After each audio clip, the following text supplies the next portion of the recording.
All right, it is Wednesday, April 8th, 2026, and this is Danny Santos with the Astro Daddy YouTube channel here with Jeff Gabica. Hi, Jeff, it's such a pleasure to have you. Hi, Danny. Nice to see you. Nice to see you as well. We've spoken on the phone once before, Yeah. and I just want to tell my listeners a little bit about how you and I got connected. Okay. So, I've been on this whole spiritual journey of trying to find how being a gay person is also congruent with being a spiritual person, a Christian, a person who believes in God. And there's so much literature and information out there in the world that's very opposed to this. And a lot of that, the universe has been throwing it my way, and I've been feeling that collective sense of shame that we as gay people can feel when the world is turning us down or turning us away.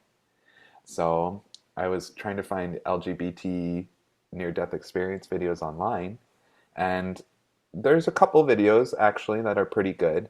Um, but I came across a Facebook group and I saw you making some comments there about your life as a gay man and your experience of having multiple NDEs.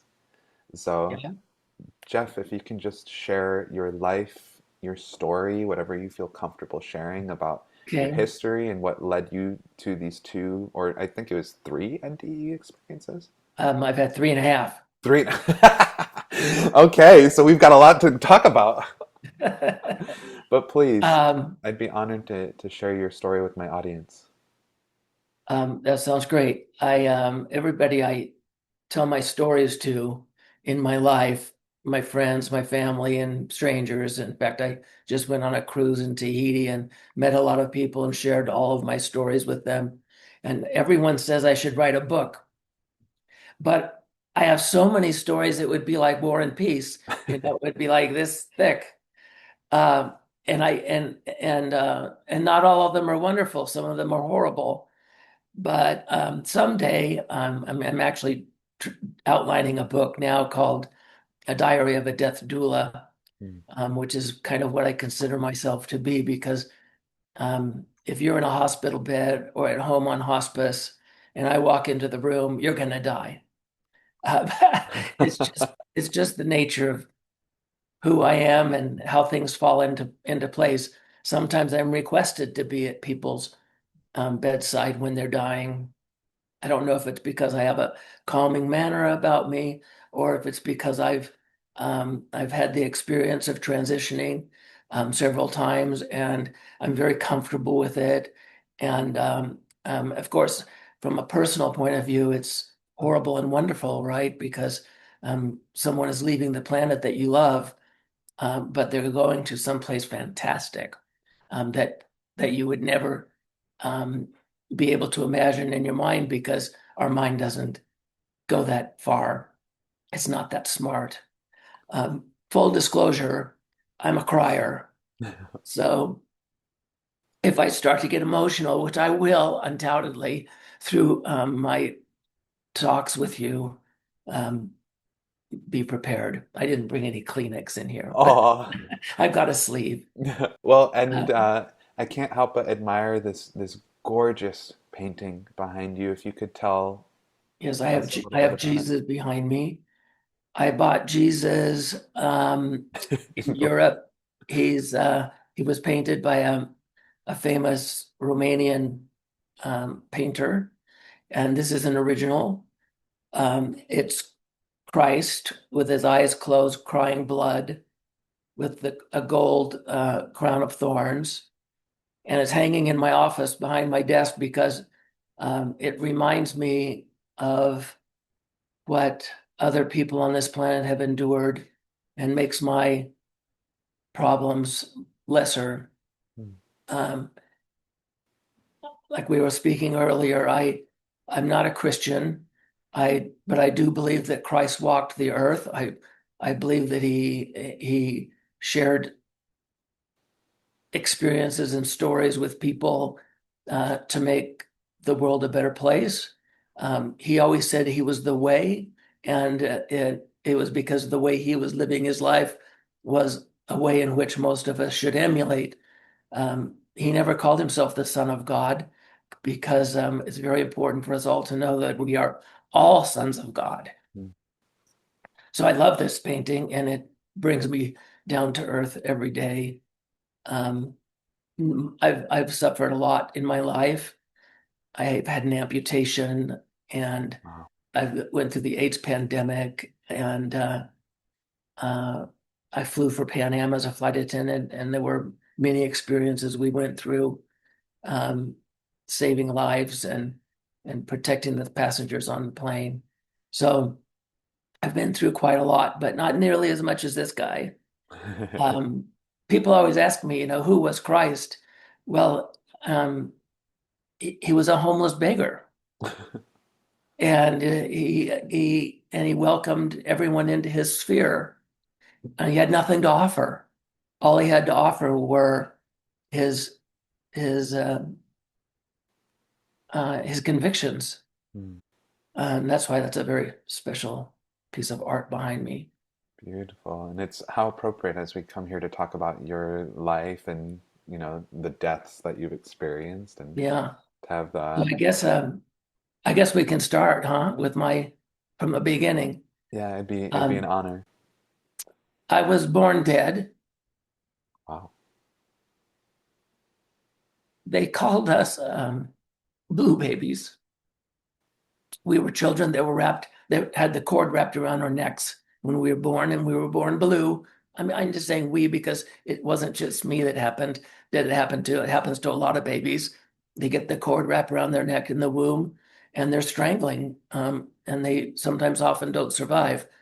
I must have had a good whack by a doctor because he saved my life, and that was my first death experience.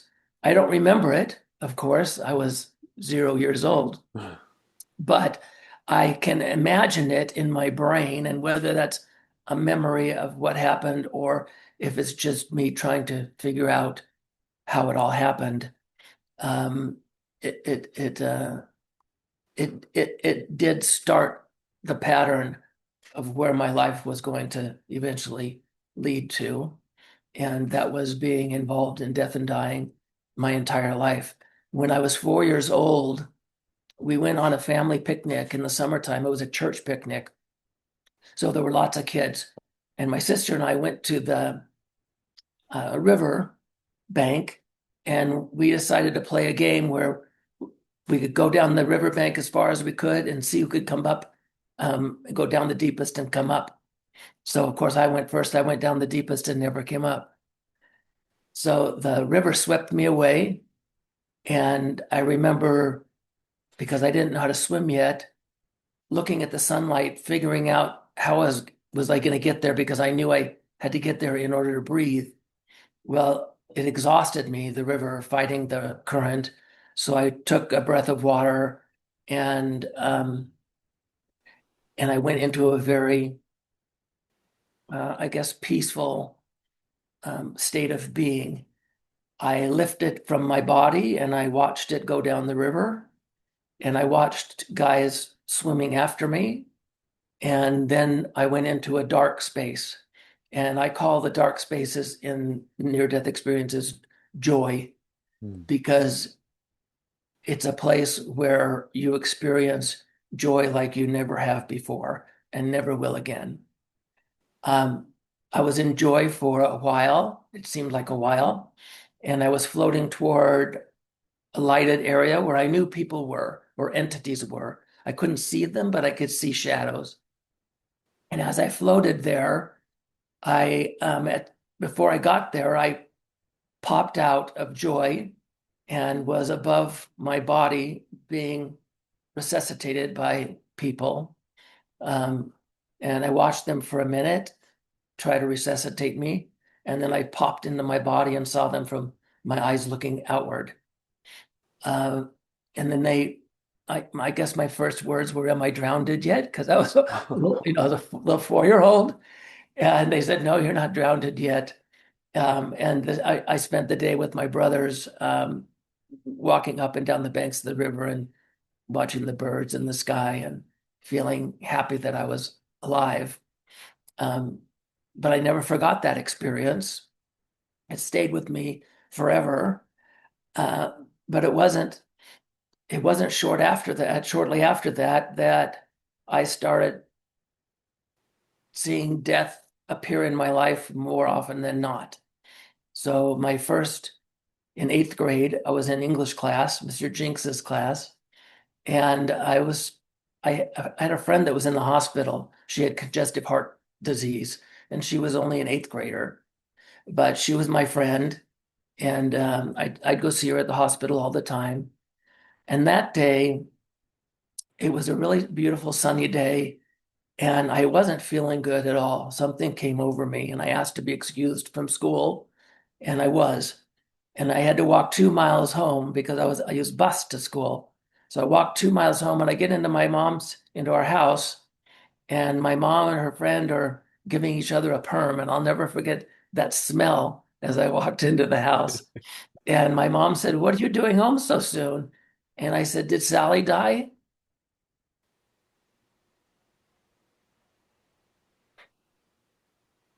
And of course, Sally had died. Oh. I found something. Um,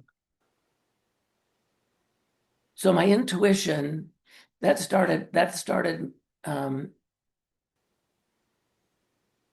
in my brain. It started helping me to experience things that other people couldn't experience. I started seeing visions. I started knowing things before they happened. And I still have that ability. In fact, three of us in my family are very clairvoyant, and we have visitors all the time. My mom visits me. Um, she visits me in smell. I can usually smell her come through. And my sister and my other brother also have that same gift. So after Sally, my mom had put me into swim team after I had drowned, and I became a very accomplished swimmer and was on my way to the Junior Olympics. And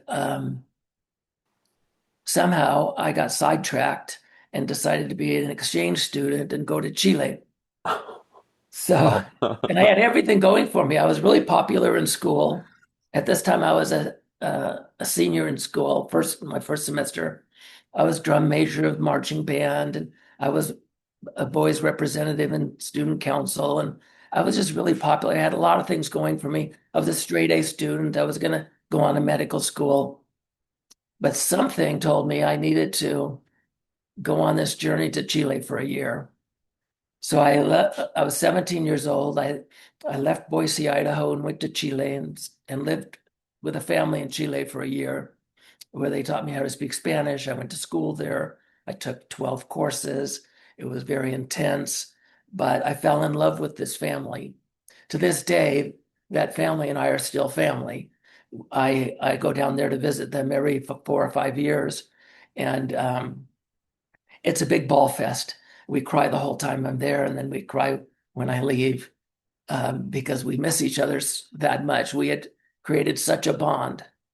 Well, while I was there, my mama took me to the ocean, and I hadn't been to the ocean very often because, it's from Boise, Idaho, we're landlocked.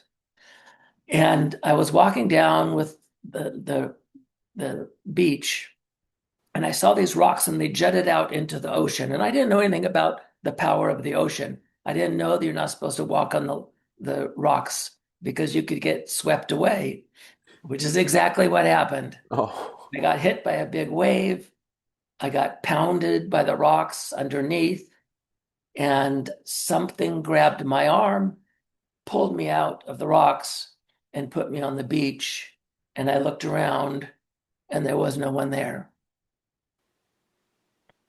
So I didn't have a near-death experience that day, but I had a spiritual experience. Somebody on your Um, spiritual team saved you. somebody pulled me to safety, but it wasn't a Wow. human being. Wow. My mama could have killed me because I came running down the beach covered in blood Yeah. because I'd been just thrashed by the rocks. Um, but they all remember that story because I told them, what had happened. And to this day, when we talk about our stories and when I was there in Chile, That's one of them that always comes up. So after that, I went to college.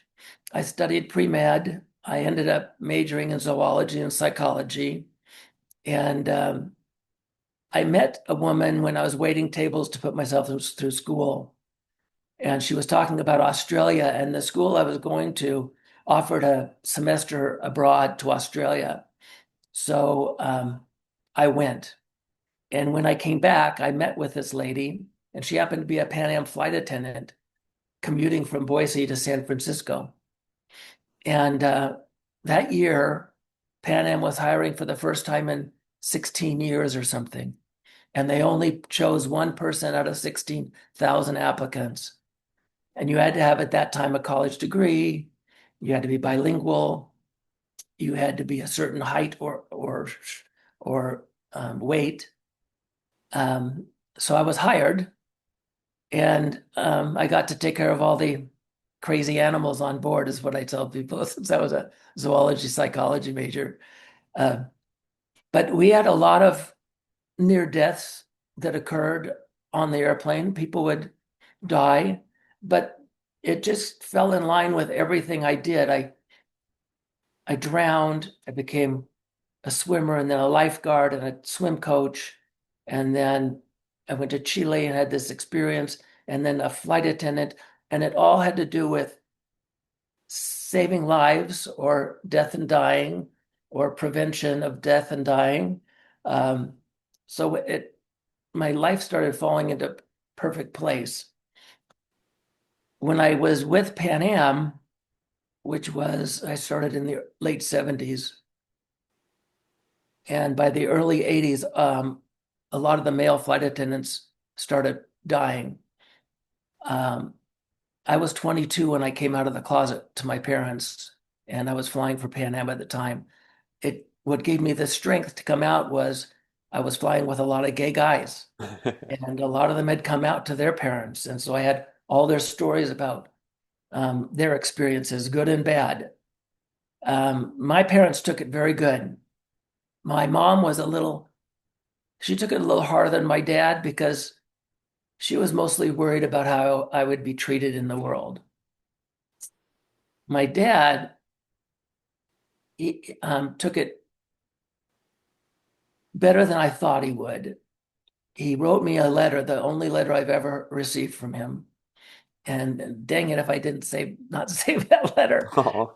But he said, son, I went through World War II with a platoon of people, guys, that I loved so much that I would have given my life for them. So he said, I can understand the love between two men. Sex, he said, that's just biology. So he didn't really care about that. And it's true because we're born gay, God made us gay, and we're gay for a reason. And certain ones of us are particularly gay for a reason. And so they made it very comfortable for me to be out. And from that point on, I came out to everybody, my schoolmates. And every time I came out to somebody, they'd say, well, duh. Oh. It wasn't a surprise to them. And I don't think I have anybody in my life that rejected me because of my homosexuality. Most of them, if not all of them, embraced me. In fact, I have very few gay friends. Most of well, a lot of them died, but most of my friends are straight, and they welcome me into their lives like any other person. And I think they actually have a little bit more love for me than their other friends, um, because maybe I offer them a little more love, because that's something that's kind of built into the gay DNA, Yeah. where most of us are caregivers of some sort or spiritual workers. Um, and that's certainly what happened during the AIDS pandemic. I ended up working in AIDS for about 20 years. I put together volunteer programs for hospitals in Los Angeles with emphasis on HIV and AIDS patient care. And In the beginning, it was really hard because patients would be in their rooms and their family would come to visit and would stand outside the bedroom or their hospital room because they just couldn't bear going inside, either out of fear or out of horror. Um, but a lot of those poor HIV infected men and women at that time, um, it was a really sad time for them because they never got to be close with their family at the end. Most of them died alone or with one of the volunteers at their bedside. Um, God, where am I at? I think I'm about 30 right now. I'm 30 years old. When I finally get over the feeling like I needed to do more, I felt guilty, at not being an HIV positive person and having all of my friends and partners die of AIDS. Um, it that took a toll on me, survivor's guilt, to the extreme. My partner, I, he died of AIDS in my arms. And the day before he died, he was looking up at the sky, and I said, "What are you looking at?" And he said, "My dad. His dad had died a year before." And I said, "Well, you should go grab your dad's hand and walk with him." And the next day, Michael died in my arms. Wow. It was a very sad period. So many of us died, and some of us lived, and for no reason. The only thing I can think of is that I still had work to do. I still had to be involved, because I was spared. I was just like I'd been spared two or three times before in my life. I was spared from AIDS, and really there was no reason to be spared because my partners all died of AIDS. Wow. I'm Um, so sorry for your losses, Jeff. yeah, it actually gives me joy because I know where they are. I know what they've been through. I know how hard a transition is. It's not easy. It's painful. Um, some people die in their sleep and they're so lucky, but most people don't die in their sleep. Most people have to struggle through it. Um, 2 years ago, I was living in Puerto Vallarta and I got a little cut on my foot. I didn't even know it, just a little tiny cut. It must have gotten infected, but I had extreme neuropathy in my legs at that time. So I didn't feel that myself getting cut, but so I didn't look at my feet. They weren't sore or anything. But I was walking out of my apartment one day and I collapsed in the parking lot. And they grabbed me, a couple of guys grabbed me and threw me in a cab. And I went to the hospital and they said I had sepsis shock and I needed to be attended to immediately. And all I could think of was my dog because my dog was in my apartment and I didn't know who was going to take care of him and how could I be in the hospital with my dog. But it turned out my landlord took care of my dog while I was in the hospital until my cousin could get there. Mm. But in the hospital, I I was very sick.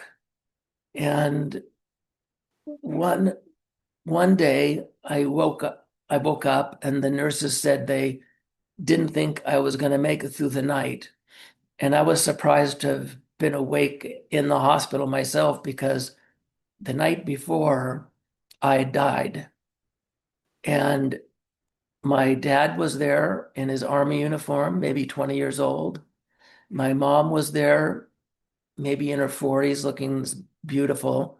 My grandma was there. My mom and my grandma were holding hands and smiling. And there was a veil between me and them.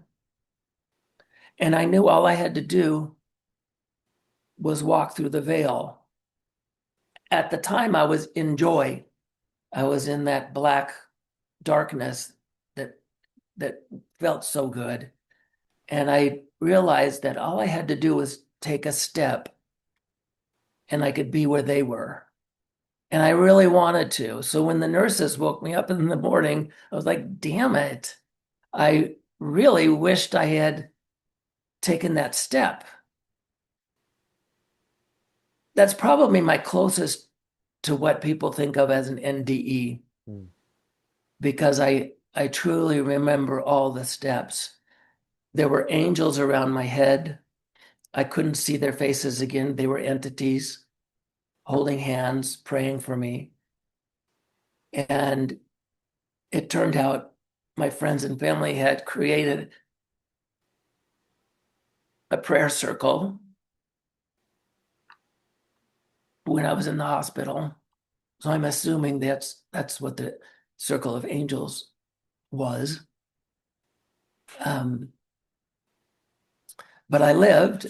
I I got strong enough to where they could wrap my wounds up. They started amputating my leg because I had an infection in my leg. So they started cutting pieces of me, piece by piece, toe by toe. But I got strong enough to where they could bandage me up and bring me back to Boise, Idaho, where they ended up getting rid of my sepsis. And then the doctor walked in one day after some nuclear tests. They found the bacteria in the heel of my foot. And once it's in your bones, they have to amputate your leg. So he said, Jeffrey, it's your leg or your life. I said, well, let's take the leg. Wow. And I feel it was hard. It was a hard decision because I wasn't opposed to the dying part. I was mostly opposed to the amputation part. But I started thinking about it for the 4 months that I was in the hospital and how grateful I am and was that I had a leg to sacrifice so that I could live.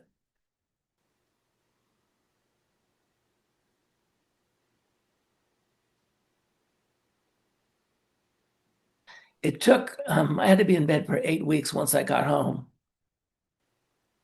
And I was getting excited because they can fit you with a prosthetic after 8 weeks. They're not easy to fit, and they're very painful. But I started thinking about how am I going to make this prosthetic work in my life? And how is it going to work mechanically? And I started figuring it all out in my head so that when I got to the point where I was meeting with the prosthesis guys, the first time they put a prosthetic on my leg, I stood up and walked. Wow. And they were amazed, because people don't do that. You can't just get up and walk once you have a prosthetic. You have to learn how to do it. But I'd been thinking about it for 4 months in my brain. I know this is how it's going to be working physically, mechanically. Um, so after 4 prosthetics, I finally got one that fits really great, and I'm very happy with it. In fact, it was a blessing in disguise because um, that leg probably would have had to be taken anyway from my neuropathy. It eventually turned into this thing called Charcot foot, which all your bones in your foot just collapse. There's no connective tissue, so I would have ended up like that. Mm. And uh, and this kind of like beat him to the punch. Wow. Now I'm straying away from your death and dying. Well, I think we're still on the topic of, very intense things happening. And, Yeah, yeah. you know, When I got back to Boise, I came back to Boise. I was in LA. I was working as an actor for many years, and my how mom old were needed. you? How old were you at this point? I worked as an actor from about. I mean, did double duty. I worked as a flight attendant and as an actor. I did soap operas mostly from the time I was 25 till I was 40, Okay. So this is before the amputation, just to make sure before that. the amputation. Yeah, Okay. yeah. No, my amputation is brand new, just 2 years now. Yeah, yeah. Exactly 2 years. I'm old. I'm 70 years old now, so You don't Uh, look 70, Jeff. I mean, I have had a lot of life, but when I came home to take care of my mom, I was the only one sibling that was flexible enough to come and help.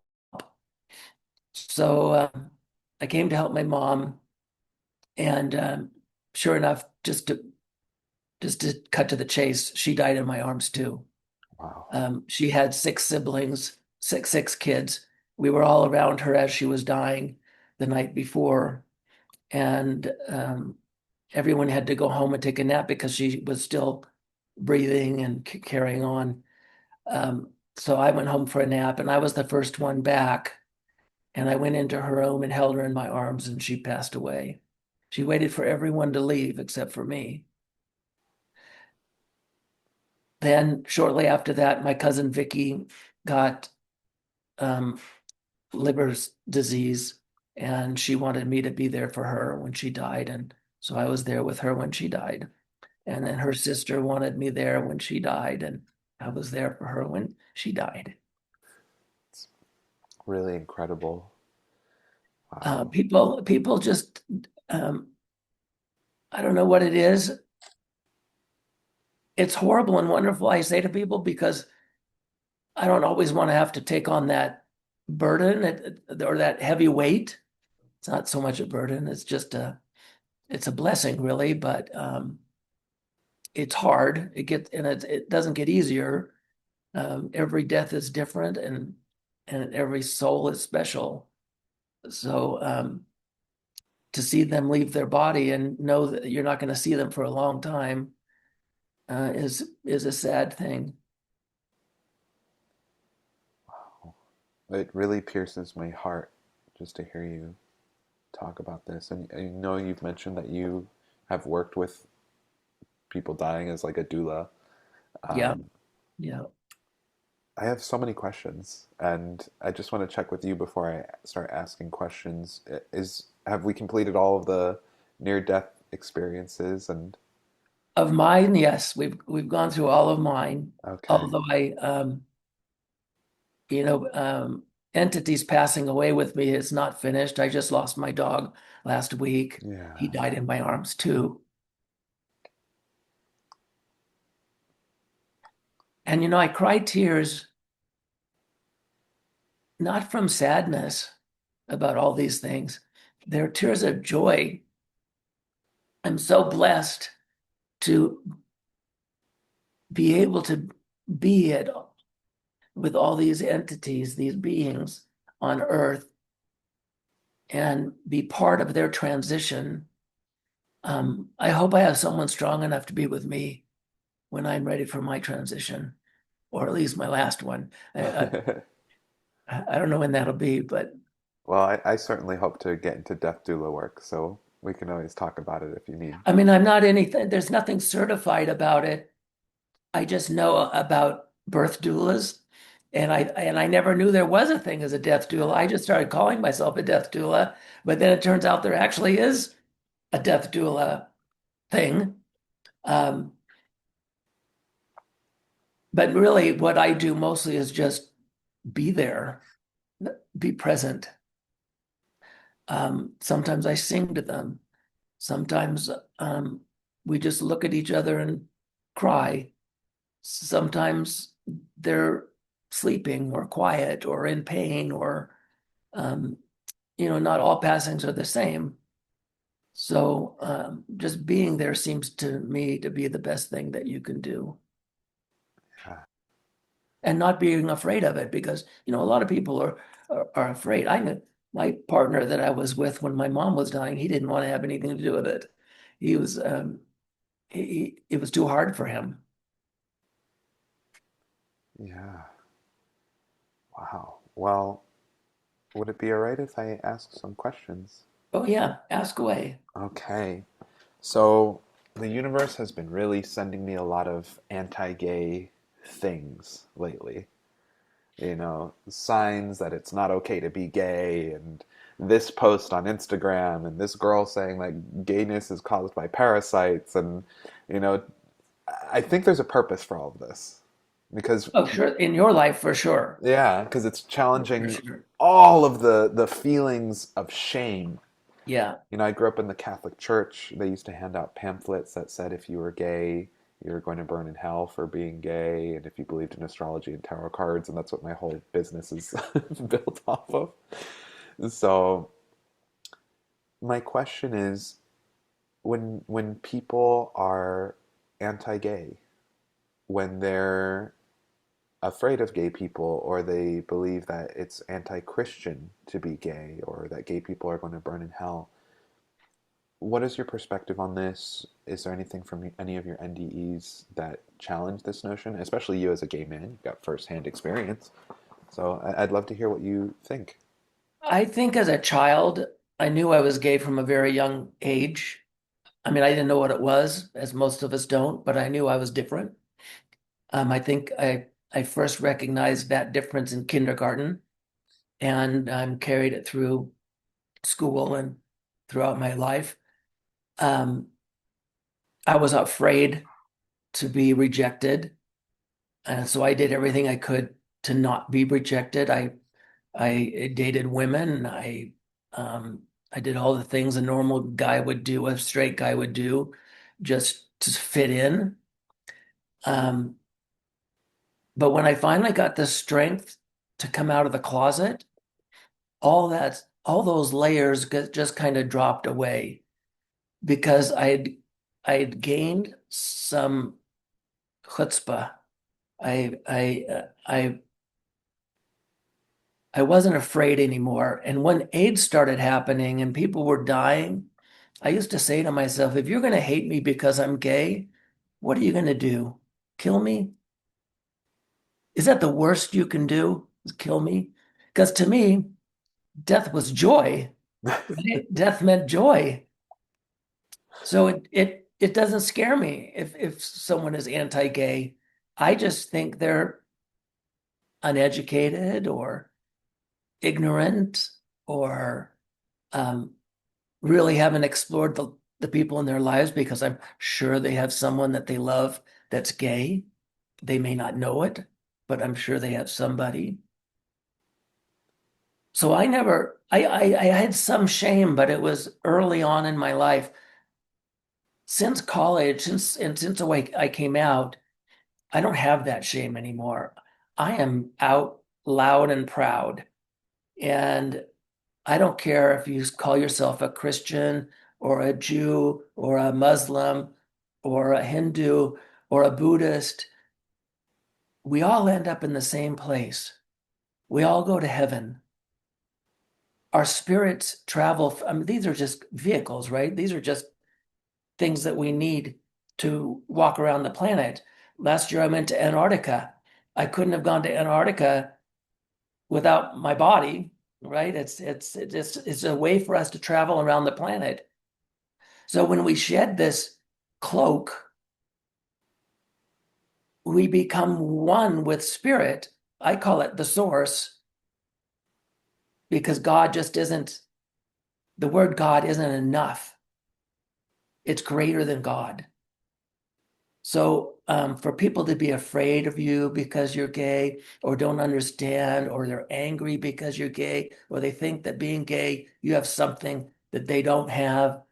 Um, Or to have a parasite, or to have turned Parents, away from God. I saw a yeah, video that a that's girl said that having parasites makes you gay.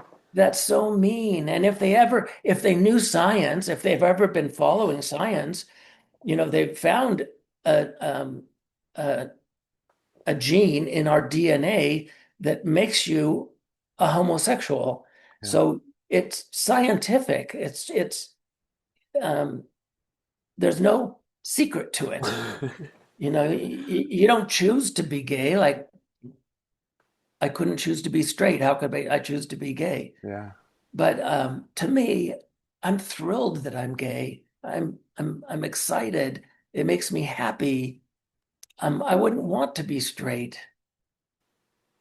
And I guess you eventually end up there once you confront these strange people that think you have a parasite in you causing you to be gay. Um, That's the most bizarre thing I've ever heard. Yeah, it was on social media. I was having a dream of the Virgin Mary coming to me, and she gave me a bumper sticker that said blessed on it. And she said, I will. Now that I would pay attention to. I wouldn't Yeah. pay attention to the girl with the Well, parasite. well, I got this, she gave me a bumper sticker that said blessed on it. And then she said to me, I will be part of your story for eternity. So then I wake up from that dream and I'm like, wow, that was very a spiritual experience. And I Yeah, yeah, open my phone to Instagram. The first thing I see is parasites and how they look like demons. And this girl was an atheist. And then she had this spiritual awakening and became super religious, reading the Bible all of the time. And then in the video, she says, I know people who were gay who, when they got rid of their parasites, they stopped being gay, which is crazy to me. I mean, I fasted in the Amazon jungle for 44 days in my ayahuasca shaman training. I've deparasited myself after that experience because I did have parasites being in the jungle, yeah, and yeah, I'm still gay. So, but I think the universe is really throwing my fear in my face to have yeah. me confront it. So it can also be something that other people who might be struggling with their sexuality and feeling Right. shame can hear Especially this. people coming from the Catholic Church. Yeah. That's a big trigger. Oh my Um, God. And the pain and the shame that I feel from my childhood and that experience is so intense. It's been boiling back up again. I'm sorry you feel shame because that's a horrible feeling to have when you should feel that like your life is blessed in every aspect of your life, Yeah. including your gayness, Yeah. you Well, and know. I want to be a man of God and to spread God's word, but to me God is Jesus and Buddha and Krishna and like it's all it's all in there, you know? Yeah. But Yeah. I want Well, the one thing that I learned from my NDEs, I think, is because you do feel part of God when you're in that state. And if you're a part of something, you can't feel shame about it, mm, right? Because you are a part of everything. So you can't feel shame. Otherwise, everything would have to be shameful, right? right. Right. That's true. This phrase keeps popping up. What's in one is in the whole. And One, what's in one is in the oh, whole, oh, yes, yes, you yeah, know? yeah, Um, and I've been listening to an audiobook called Conversations with God. yeah. I've heard that. Yeah, amazing, amazing book. And in the book, it says, even the worst quote unquote sinner still goes to heaven. Yes, They still have to do their life review right. and they have to experience what they did and what they put others through and Yeah. those sorts And of things. you might have to come back to school. Yeah, take another class, Uh-huh. do some penance. Yeah, But when I see things going on in the world and in the news, I think like, man, my heart is more sad that people are missing the mark. they And are. the word sin actually just means to miss the mark. It's actually a term that comes from archery. I think people should concentrate more on the word love because that is God's language. The further you are away from love, like sending people horrible signs, the fact that they're gay is because they have a parasite, that's not coming from a place of love. Mm. That's coming from a place of fear. And And shame. and most people in this world um, that don't have good understanding of love live out of fear, right? They can't accept the fact that love is a real thing. Yeah. Imagine if we all loved each other, Mm. just period. Just the one simple thing. If we all just loved each other, what a wonderful place this would be. Yeah. And I think there's something to be said for us as gay people and for the LGBT community. the word dignity comes to Yeah. mind. Yeah. You know, we And each, strength. yes, we each are born with our soul intact, and to do anything that destroys the validity of an individual's experience is robbing them of their dignity. It's Yeah. that's some dark energy. Yeah. I think the gay community, I think one of our reasons for existing as gay people is to um,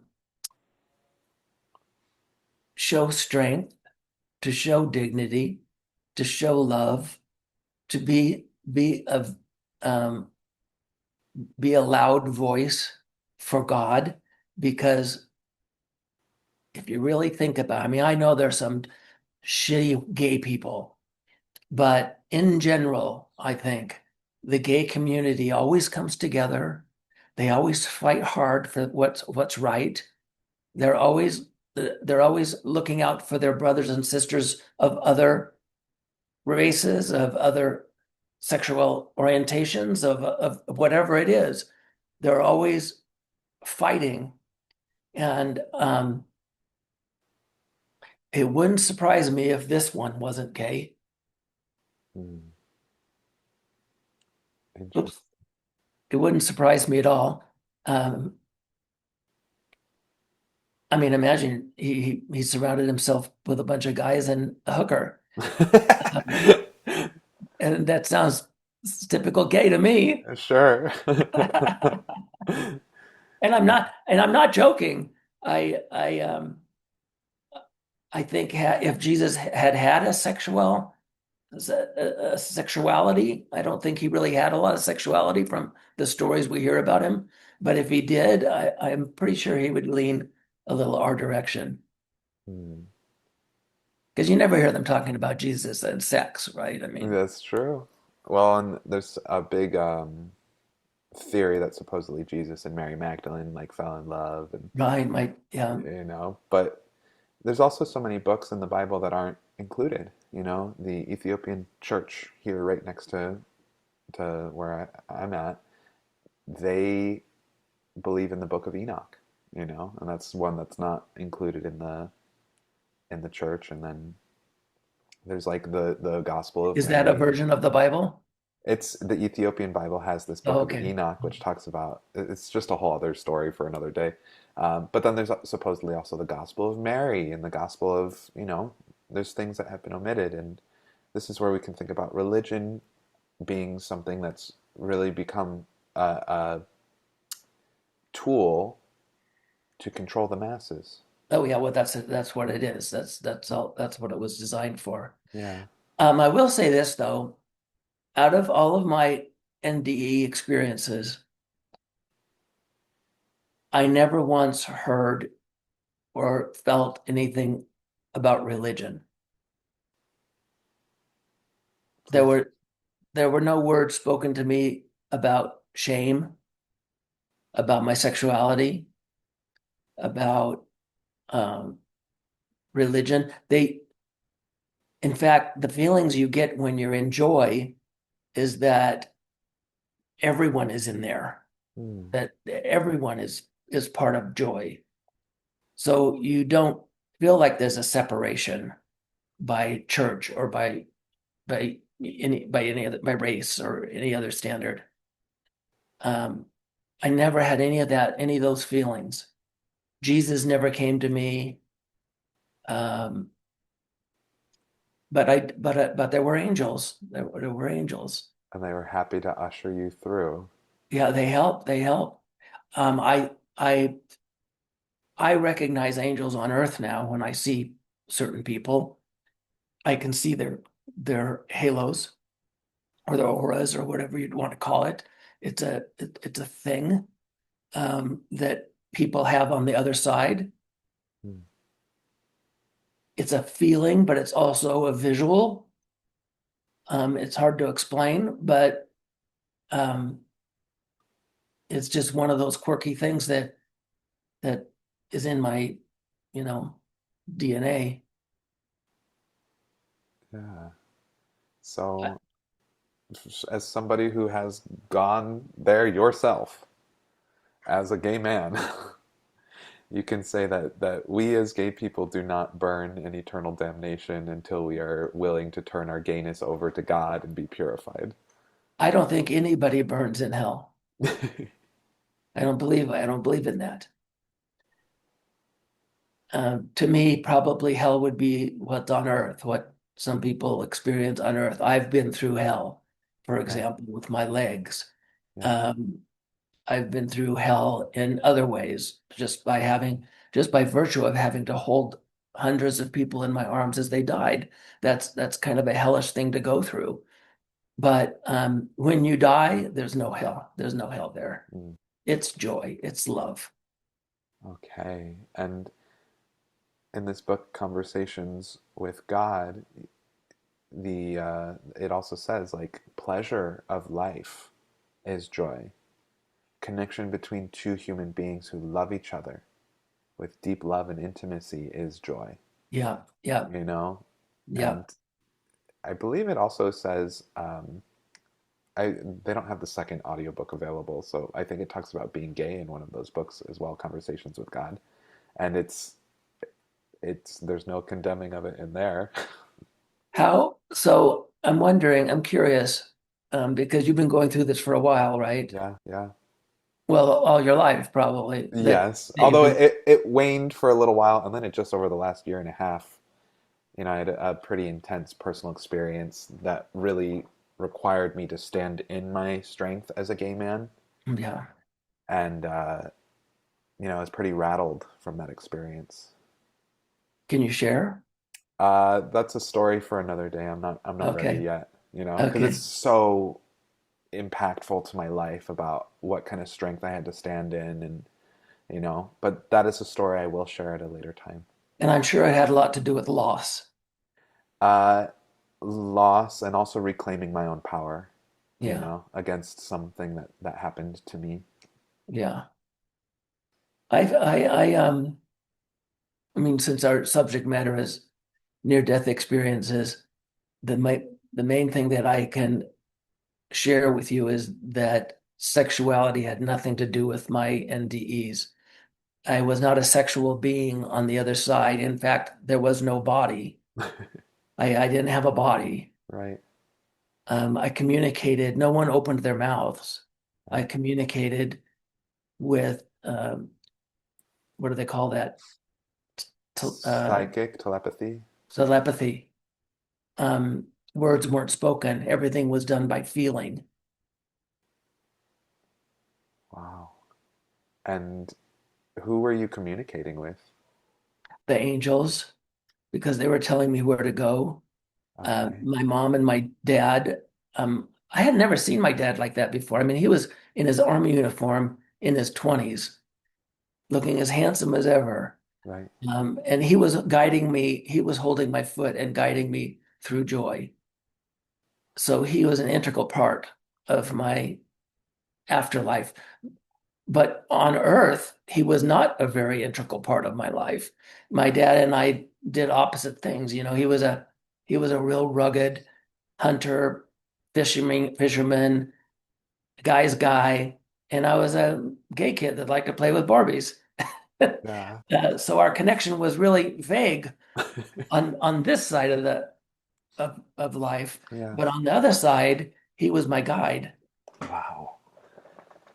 And do you have any intuition or personal experience about, well, why we come to Earth and then what we do on the other side? And do we stay there permanently? Or can we come back? Like, Well, from what I learned, this they call this Earth School, and the source, which is what we were all part of, um, well, you have what's called a life review, and mine was long and intense, and it had a lot of death and dying in it. okay. But I wasn't, I didn't feel like I needed to come back to Earth School. I felt like I was on a new journey, Mm, but I was going to be on this journey with my loved ones, my mom, my grandma, my dad. I hadn't gone far enough to meet any other people or souls that are on the other side. I was only, if you think of it as a tunnel, I had just entered the tunnel. Right. That's kind of how I feel. I hadn't gotten to the end of the tunnel. I think once you get to the end of the tunnel, you have a choice that you have to make. You either go back to Earth school or to another school, or you become part of the source that provides love for the universe. Um, and I don't know if that's in entity form, in a body, Right. on a planet, or if it's in the ethers. I don't know. I didn't get that far. Right. Well, and do you think it's possible to join the oneness that is all love and then to change your mind later and go somewhere else again? I think you can probably pull yourself, well, you're never going to pull yourself away from the source, but I think you're allowed to learn as much as you want to. And I'm sure the lady with the parasites is going to take a few trips. Well, because that did really intense psychological, like that really hurt me. That hurt, That would hurt anybody. you know. That And would be I horrible. don't even know her. It's just a video that came up on my feed, you know. And what's the real parasite here? Right. She's the um, Well, I don't want to say she is because I want to respect her no, but I soul. wasn't going to say she's the parasite, but um, she's someone that really needs to learn about love. Hmm. She probably lacks love in her life. Hmm. I don't know how much love you have in your life, but I'm surrounded by love. My brothers and sisters love the shit out of me. My friends, when I had my amputation, 35 of my friends from college flew in from all over the world to celebrate my life. I mean, who does that? Yeah.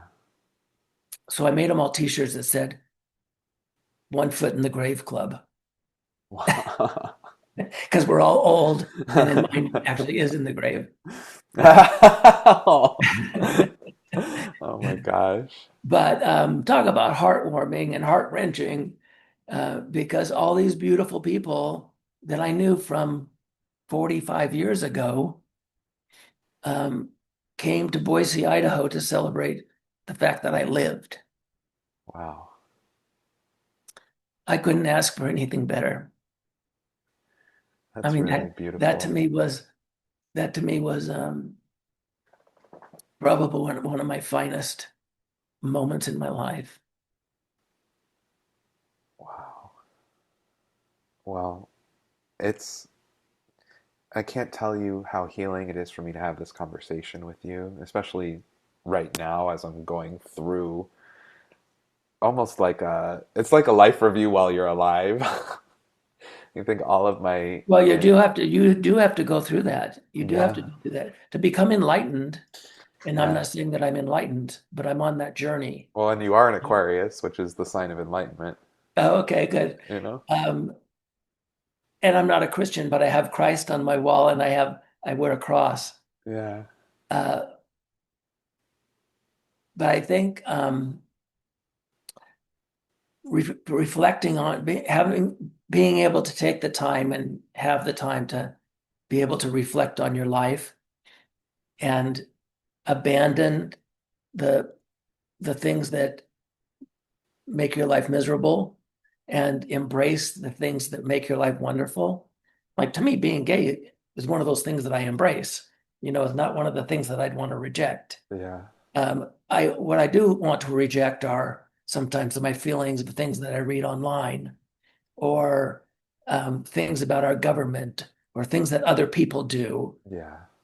Even some of the things that I do, I find myself thinking, "Oh, that's not really out of love. That's you're reverting back to your human essence. You need to concentrate on the road to enlightenment."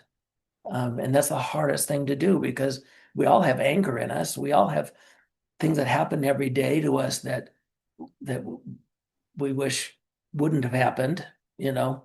Yeah. Well, I guess that's part of the lessons and the learning, you know. Yeah, Like some of yeah, the people in power, um, that's just coming from a wounded place, right, right. you know. Um, and if If they everyone, just thought a little bit more about their soul and what happens to them after die, like for example, I hate to get political, well, but maybe we should, let's just say people who hoard money sure, or people who are billionaires who could literally, with a click of the ATM, solve world hunger, hunger, yeah. right? The one thing they're forgetting is that they're going to die. And when you die, you leave all that behind. You go naked into joy, right? Yeah. You're not even naked, you I don't was have a just gonna body, say, no body. You're just a spirit. but you're leaving all the earthly things behind, including people. But of course, they're money. So to me, that's a waste of a soul.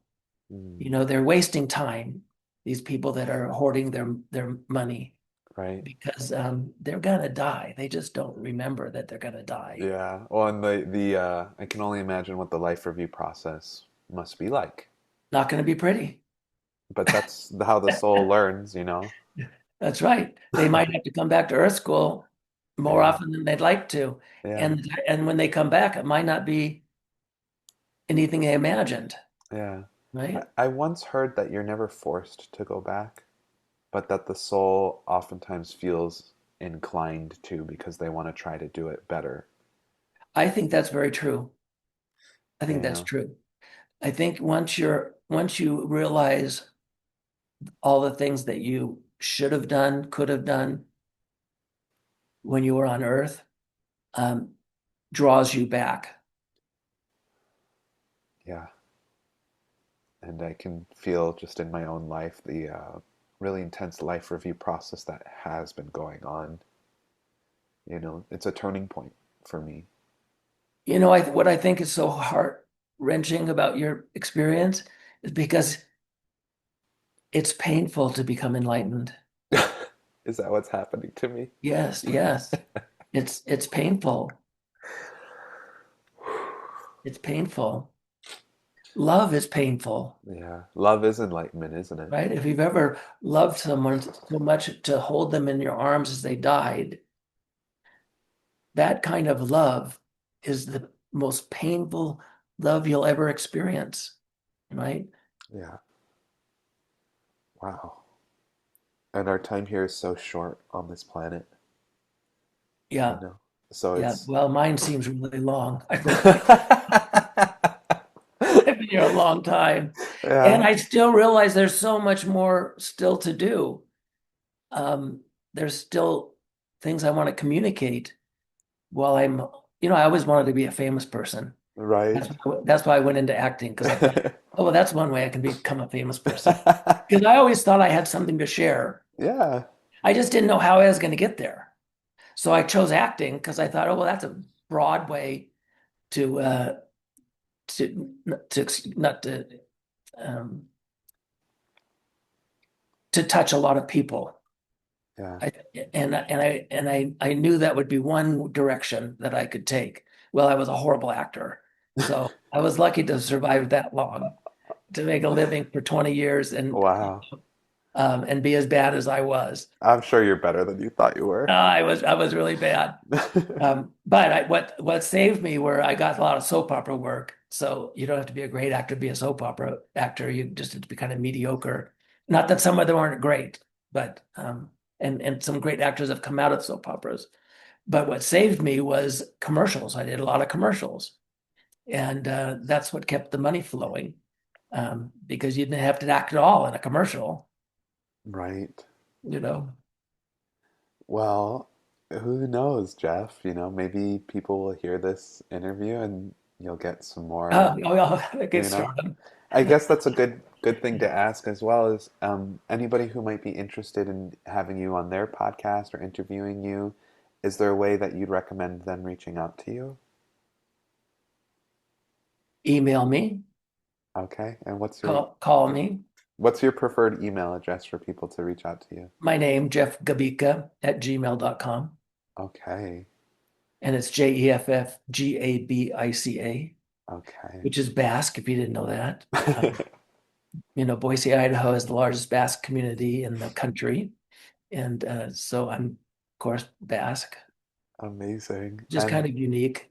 yeah, and if there's any message that you can leave for anybody listening to this, I guess one, just in general, and two, for our fellow brothers, sisters, and siblings of the LGBT community. Um, First and foremost, love thy neighbor as thyself. Um, and out of that, I suppose you'd want to extract love yourself, gay, straight, purple, brown, whatever. Loving yourself is really an important part of the journey to love other people because that's the only way you can get to love other people is to love yourself. Yeah, You don't love yourself, you don't know what it is. So you really have to work hard on loving yourself, especially if you're injured emotionally, you know, um, not so much physically, but also physically. You need to love the body you're in, despite its flaws, because it's the only one you got for the moment. yeah. Well, it is such an honor to get to do this interview, and we had quite an intimate conversation here. You know, And that's how you grow. I just hope so much that you get to a point where you're a proud gay flag flying queer. well, I have been in the past. I even did like a leather competition and stuff. Like Oh, you did. I've been there, but I think the shame has just it could be the Saturn and Aries transit, that's going on. That's just bringing You such. know what you need to do? And this works. Write shame down on a piece of paper, get a bucket, light it on fire, throw it in the bucket, get rid of Okay. it, get rid of your shame. You're a lovely person, you're a beautiful person. Oh, You have nothing to be shameful about. People should be ashamed for saying bad things about you, right? They're the ones that should be ashamed. Jeff, And thank other you. thing, I mean, shame is that might not be the only one to do. You might have five or six pieces of paper. Sure, guilt, Yeah, anxiety. yeah, guilt. That's a big Sure. one with gay guys. Yeah. Even sex, because you can sometimes gay guys feel guilt and shame by having sex. Mm, And when they shouldn't, they should enjoy and love having sex with each other. Your experience, it's not your bodies, it's your souls that are yeah. connecting. And as And long as it's, between people that care about each other and there's a nice connection and, you know, yeah, it's a soul connection. It doesn't even have to be sex. It could be any kind of connection. Um, I used to never look anybody in the eyes, but when you die, your eyes become a very strange color. mm, And now I look at people in the eyes all the time. In fact, that saying that says the eyes the are the window. windows of the soul. Yeah. True, true, true. It takes Well, a lot of nerve, though, to look people in the eyes. yeah, it does. Yeah, it does.